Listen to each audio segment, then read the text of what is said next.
अवस्थी। हमारे पड़ोसी देश बांग्लादेश में चुनाव खत्म हो चुके हैं। नई सरकार 17 फरवरी के दिन शपथ लेने जा रही है। इस बार की शपथ ग्रहण समारोह में भारत को भी एज ए गेस्ट इनवाइट किया गया है। संभवतः तारिक रहमान प्रधानमंत्री पद की शपथ लेंगे। अपने शपथ कार्यक्रम में उन्होंने प्रधानमंत्री मोदी समेत दुनिया भर के कई नेताओं को, लगभग 12 से अधिक देशों को इनविटेशन भेजा है। हेडलाइंस बनती हैं कि बांग्लादेश की तरफ से भारत को इनविटेशन दिया गया और प्रधानमंत्री मोदी ने वो इनविटेशन रिसीव भी किया। भारत की तरफ से कौन जा रहा है इस पर हम चर्चा करेंगे, लेकिन फिलहाल के लिए चर्चा इस बात पर कि बांग्लादेश में नई सरकार बनते ही ये जो कार्यवाहक बने हुए थे, जो अपने आप को बांग्लादेश का प्रधानमंत्री या राष्ट्रपति समझ लिए, इनका क्या होगा? क्या ये राष्ट्रपति बनेंगे या फिर इन्हें देश निकाला दे दिया जाएगा? सुर्खियां चल रही हैं कि इन्होंने जिस तरह से करप्शन किए हैं उसके ऊपर बीएनपी, जो कि वर्तमान में तारिक रहमान की पार्टी है, वो जांच बिठा सकती है। तो ऐसी स्थिति में इन पर बैठने पर, इनके ऊपर बैठने वाली जांच का क्या परिणाम होगा वो तो समय बताएगा, लेकिन फिलहाल के लिए इनके कई नेता देश छोड़कर जाना शुरू कर दिए हैं। इनमें से इनके साथ भी उम्मीदें जोड़ी जा रही हैं कि ये भी बांग्लादेश छोड़कर जल्दी ही पेरिस शिफ्ट हो जाएंगे और ये अपना देश छोड़ देंगे। हमने आप लोगों को आज से 3 दिन पहले ही बांग्लादेश के इलेक्शन के ऊपर कंप्लीट एनालिसिस दिया था और उस समय बताया था कि बांग्लादेश में जमात जो पार्टी है, जो कि स्टूडेंट लीडर्स के साथ मिलकर के, जिन्होंने शेख हसीना की सत्ता को पलटाया, उनके साथ चुनाव लड़ा था। जमात पाकिस्तान समर्थित एक कट्टरपंथी पार्टी है बांग्लादेश के अंदर और वो भारत के विरोध के चलते ही इतनी सीटें पाई है। खैर, फिलहाल के लिए वर्तमान जो सरकार बन रही है वो बीएनपी पार्टी है और वो बीएनपी पार्टी आवामी लीग की विरोधी पार्टी थी, यानी शेख हसीना के विरोध की पार्टी थी, लेकिन इनके पास भी सत्ता का पुराना अनुभव है। हालांकि इन्हें प्रो इंडिया तो नहीं कहा जाता, लेकिन इन्हें प्रो पाकिस्तान भी नहीं कहा जाता, ये प्रो चाइना समझे जाते हैं। और ऐसे में तारिक रहमान उस पार्टी की तरफ से, जब खालिदा जिया अब नहीं बची, उस समय उनके बेटे अब सत्ता को संभालेंगे, ऐसी कवायद की जा रही है। तारिक रहमान की अपनी प्राथमिकताएं होंगी। उन्होंने अपनी तरफ से इन सारे देशों को, India, China, Saudi Arabia, Pakistan, तुर्की, इन सभी देशों को अपनी तरफ से इनविटेशन भेजा है कि जब हम शपथ ग्रहण करें उस समय पर सभी लोग हाजिर रहें और साथ ही साथ जब ये खुद नए प्रधानमंत्री के रूप में रहें तो भारत यहां पर विशेष गेस्ट के रूप में आमंत्रित किया गया। अब इसका एक बड़ा मायना निकलता है।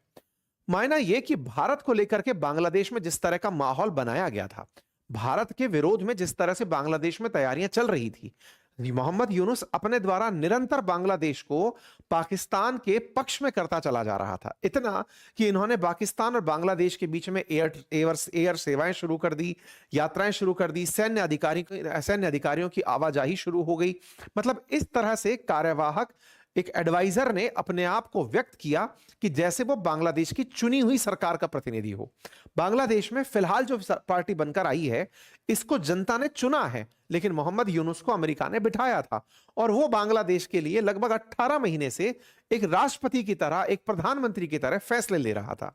ऐसे फैसलों में उसने बांग्लादेश के अंदर पूरी तरह भारत विरोध में जो भी संभव था वो सारी हरकतें की। यहां तक कि शेख हसीना, जो कि भारत की समर्थक मानी जाती हैं, उनकी पहचान तक को मिटा दिया। इतना ही नहीं, रेफरेंडम करवाया कि बांग्लादेश अब नया संविधान चाहता है, बांग्लादेश में नई तरह की व्यवस्थाएं हो।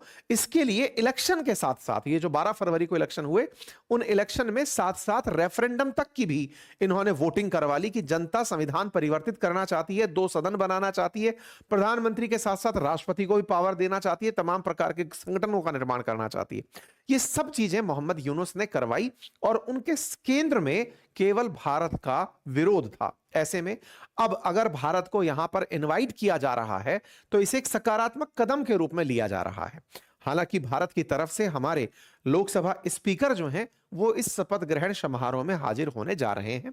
ओम बिड़ला जी इस कार्यक्रम में हाजिर होंगे और साथ में हमारे विदेश सचिव विक्रम मिस्त्री जी भी इस कार्यक्रम के अंदर शरीक होंगे भारत की तरफ से।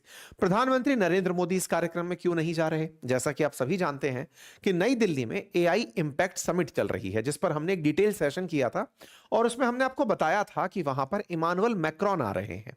ऐसे में इस एआई इंपैक्ट समिट, जिस पर मैंने आपको जानकारी देते हुए कहा था कि यह दुनिया के लिए एक बहुत बड़ी समिट है, यहां पर दुनिया भर के बड़े टेक दिग्गज आ रहे हैं। प्राप्त जानकारी के अनुसार शायद एनवीडिया की तरफ से जो उनके मालिक हैं वो नहीं आ रहे हैं। हमने अपनी सेशन में ये जानकारी जब उपस्थित थी तब ये दी थी।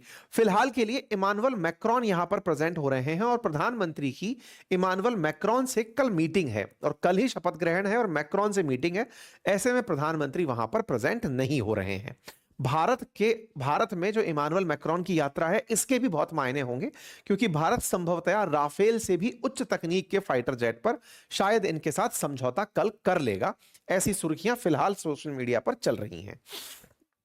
बात की जाए सार्क देशों के सदस्यों को न्योता देने की, तो बांग्लादेश चाहता है, क्योंकि तारिक रहमान के जो पिता थे जिया उर रहमान, वो सार्क को संस्थापित किए थे, मतलब उनके द्वारा स्थापित किया गया था सार्क। भारत भी उसका सदस्य रहा। तो ये चाहते हैं कि उसमें जितने भी लोग थे उन्हें वापस से बुलाया जाए और सार्क के लिए अपनी पहचान को स्थापित किया जाए। इस बात के बाद में तारिक रहमान ने अपने द्वारा मीडिया का संबोधन किया और विपक्षी पार्टियों से मुलाकात की। खैर, फिलहाल के लिए जब इलेक्शन जीत लिया तब इन्होंने मीडिया के सामने आकर के इस बात पर जवाब दिया कि भारत को लेकर के वो क्या सोचते हैं। तो इन्होंने अपनी तरफ से इस बात पर जवाब देते हुए कहा कि हम बांग्लादेश के हितों को सबसे ऊपर रखेंगे। रही बात चीन की, तो चीन बांग्लादेश के विकास का सहयोगी रहा है। ऐसे में भविष्य में बांग्लादेश और चीन मिलकर काम करते रहेंगे।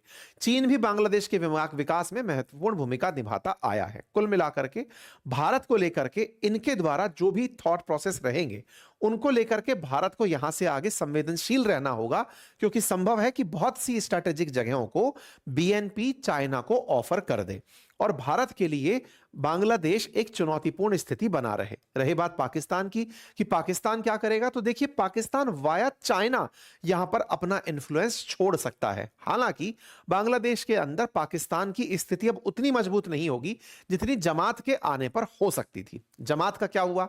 जमात इस चुनाव को शुरुआत में मानने से इनकार कर रही थी। जमात का विरोध था कि इस इलेक्शन के अंदर कुछ ना कुछ फर्जीवाड़ा हुआ है, क्योंकि वो हारे थे और उनके साथ साथ वो स्टूडेंट लीडर्स भी हारे थे जिन्होंने शेख हसीना की सत्ता को पलटाया। तो इन्होंने समझदारी से एक काम किया, इन्होंने जमात के नेताओं से जाकर के मुलाकात की। जैसा आप सभी जानते हैं कि बांग्लादेश के अंदर जितनी सीटों पर चुनाव हुआ उनमें से मेजॉरिटी बीएनपी लेकर आ गई। जमात के पास सीटों की संख्या 68 है और उन छात्रों के संगठन के पास मात्र 6 है। लेकिन इन छात्रों ने, जब इनके पास कोई सत्ता नहीं थी, तब इन्होंने आवामी लीग की सरकार उखाड़ फेंकी थी। इन्होंने पूरी दुनिया में ऐसा सेंटिमेंट बना दिया था कि आवामी लीग को, यानी शेख हसीना को, तो शासन का अधिकार ही नहीं है। ऐसे में एनसीपी के साथ बन के रहा जाए या ना जाए, लेकिन जमात के साथ, क्योंकि जमात का समर्थन मिल गया था एनसीपी को, तो ऐसे में जमात के साथ तारिक रहमान मिलने जाते हैं। मैं आपको इलेक्शन रिजल्ट्स को एक बार गहराई से देखने की कहूंगा। जब आप बांग्लादेश के मैप को देखते हैं और पाएं कि जमात किन राज्यों में जीती है या किन क्षेत्रों में जीत कर आई है, कौन सी सीटें जीती हैं, तो आप पाएंगे कि पश्चिम बंगाल से जो सीमा साझा करते हुए बांग्लादेश की बॉर्डर से हैं, वहां पर जो कॉन्स्टिट्युएंसीज हैं उन्हें जमात जीती है। ये जो आप हरा कलर देख रहे हैं ये जमात के जीते हुए क्षेत्र हैं और बांग्लादेश का ये वाला जो क्षेत्र है ये पश्चिम बंगाल से, जहां पर टीएमसी का गढ़ है, उसके साथ में बॉर्डर बनाता है। तो टीएमसी, चूंकि अभी पश्चिम बंगाल के अंदर इलेक्शन है, तो ऐसे में क्या जमात के द्वारा पश्चिम बंगाल में भी चुनावों को प्रभावित किया जाएगा, यह फिलहाल भारत की राजनीति में एक बड़ा चर्चा बन रही है। बीएनपी जिन क्षेत्रों में जीती है वो भारत से सीमा साझा नहीं करते, इसलिए भारत में चिंता इस बात की हो रही है कि बीएनपी जो कट्टरपंथ फैलाने के लिए जानी जाती है, मदरसों से आदेश देने के लिए जानी जाती है, भारत के खिलाफ बयानों के लिए जानी जाती है, पाकिस्तान के साथ नजदीकी के लिए जानी जाती है, पाकिस्तान के आतंकी संगठन के कई ऐसे सिंपैथाइजर्स को बांग्लादेश में होस्ट की है जो कि भारत विरोध करते हैं। ऐसे में क्या ये अपने क्षेत्र में रहते हुए भारत के अंदर अशांति स्थापित कर सकते हैं? ये भारत के लिए एक चिंता की विषय बनी हुई है। ठीक है, ऐसे में तारिक रहमान अपनी सरकार को बचाने के लिए खुद उस व्यक्ति के पास, ये जो व्यक्ति जो कि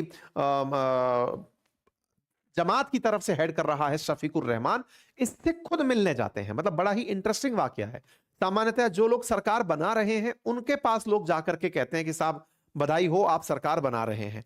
यहां उल्टा हो रहा है, तारिक रहमान शफीकुर रहमान के पास जाते हैं और कहते हैं कि भैया सरकार चला लेने देना, मतलब स्थिति ये मत पैदा कर देना कि सरकार में हमारा ट्रस्ट नहीं है तो लो इसको भी पलट देते हैं। यहां पर इन्होंने एक पॉलिटिकल मैच्योरिटी का प्रदर्शन किया और बकायदा जाकर के इन्हें ठंडा किया कि भैया सुनो, तुम्हारे 10 लोगों ने पहले खालिदा शेख हसीना को पलटाया था, अब हमारे साथ ये मत कर देना। तो शफीकुर रहमान ने, भाई जब सत्ता में बैठने वाला व्यक्ति खुद आकर के मिलने आया है तो इन्होंने अपनी तरफ से समर्थन दिया कि हाँ ठीक है हम कर ले जाएंगे। तो भाई इसको तो ये हैंडल कर ले गए तारिक रहमान, इनका क्या होगा? तो देखिए मोहम्मद यूनुस जो है ना, ये खुद अपने आप को बांग्लादेश में राष्ट्रपिता की तरह से प्रेजेंट कर रहे थे। मतलब ये कि मैं बांग्लादेश का हित चाहता हूं, चुनाव से मेरा कोई वास्ता नहीं है। ये अपने आप को दिखा ऐसे रहे थे कि मैं बांग्लादेश को बनाकर जा रहा हूं, फिर बाकी लोग यहां पर शासन करेंगे। जैसे भारत के अंदर महात्मा गांधी के बारे में जिक्र किया जाता है कि वो चुनाव में पार्टिसिपेट नहीं किए थे, भारत के अंदर राजनीतिक दलों से कह करके कि तुम्हें ऐसे ऐसे करना चाहिए, उन्होंने सरकारें चलाई थी। कुछ इस तरह से ये अपने आप को प्रेजेंट कर रहे हैं। जिस तरह से मुजीबुर रहमान को लेकर के बांग्लादेश में विरोध हुआ, शेख हसीना के फादर जिन्हें बंग बंधु या बंगाल का राष्ट्रपिता कहा जाता था, उनके खिलाफ बांग्लादेश में जो माहौल इसने बनाया, ये इस तरह के सपने संजो रहा है कि या तो मुझे राष्ट्रपति का पद मिले या फिर बांग्लादेश मुझे नया राष्ट्रपिता घोषित कर दे।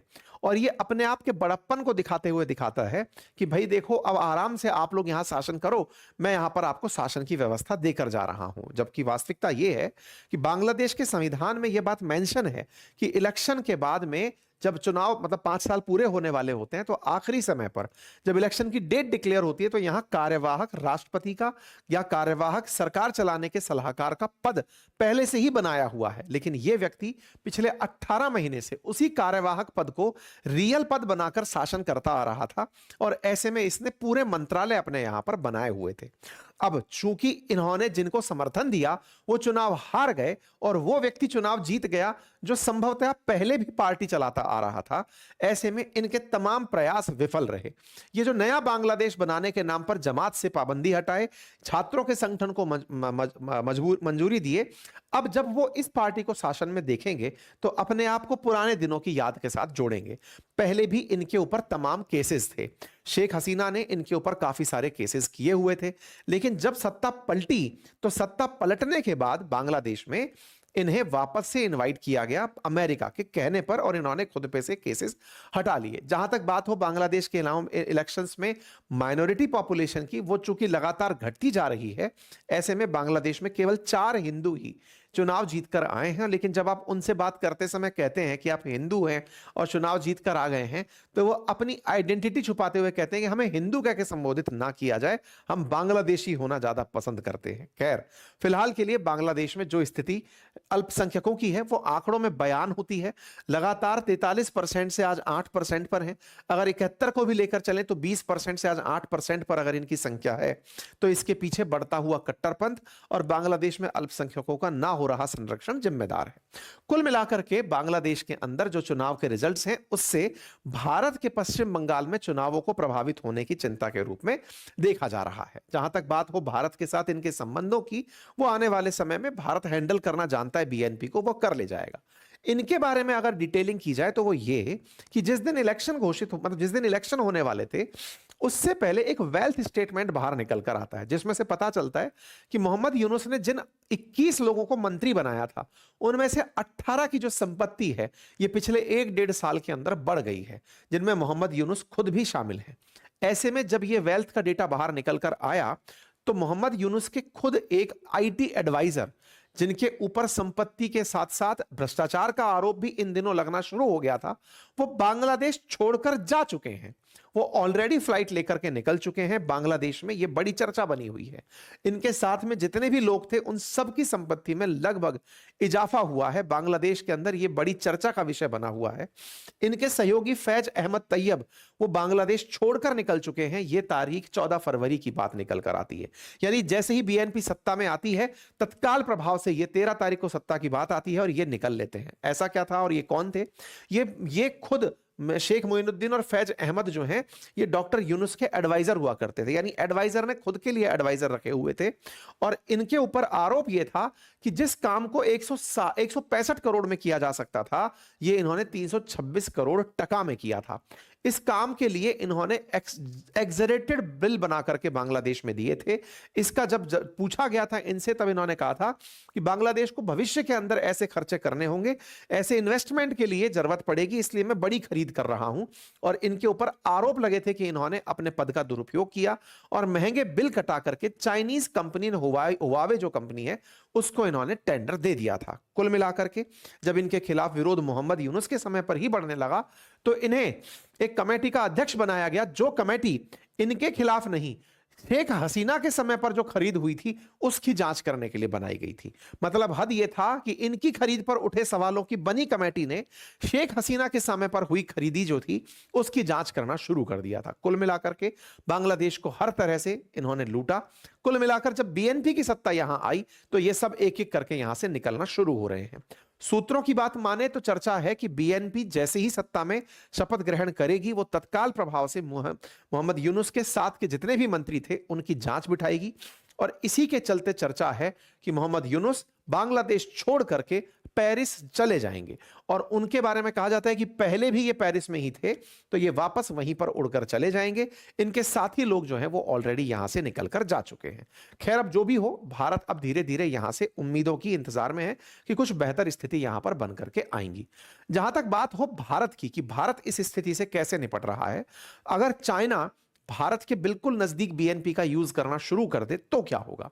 इसी के लिए कल के दिन भारत के प्रधानमंत्री ने आसाम में एक इमरजेंसी लैंडिंग स्ट्रिप के ऊपर अपना जहाज उतारा और साथ ही साथ हमारे फाइटर जेट्स की लैंडिंग करवाई गई।